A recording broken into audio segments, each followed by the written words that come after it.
ఇప్పుడు సోషల్ మీడియాలో జరుగుతున్న అబ్యూస్‌కి పోలీస్ డిపార్ట్‌మెంట్ అయితే చాలా కఠినంగానే శిక్షిస్తుంది. సో, అయినా కూడా ఎందుకు జరుగుతుంది ఇలా?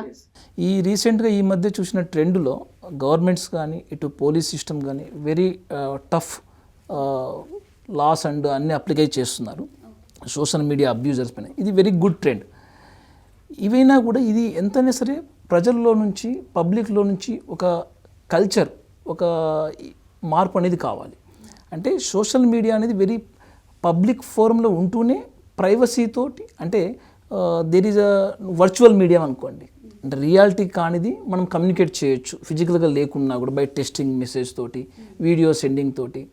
సో ఇటువంటి టైంలో మనిషి యొక్క న్యాచురల్గా వచ్చే విషెస్, న్యాచురల్గా వాని యొక్క ప్రవర్తన సో అక్కడ మనకు తెలుసు వస్తుంది. దీన్ని కొందరు అడ్వాంటేజ్ తీసుకున్నప్పుడు అక్కడ మనకు ఇబ్బంది అవుతుంటుంది. ఎప్పుడైతే ఈ అడ్వాంటేజు ఎక్కువైపోయి ఎక్స్‌ప్లాయిటింగ్ జరగడము, ఈవెన్ ఆ ఆపోజిట్ వ్యక్తి యొక్క పర్సనల్ సేఫ్టీకి, పర్సనల్ రెప్యుటేషన్కి ఇబ్బంది అవుతున్నప్పుడు అప్పుడు దాన్ని స్టాకింగ్ బిహేవియర్ అంటాం. సో ఇటువంటి స్టాకింగ్ బిహేవియర్ మనము ఒక క్రైమ్ రేట్గా చూస్తుంటాం.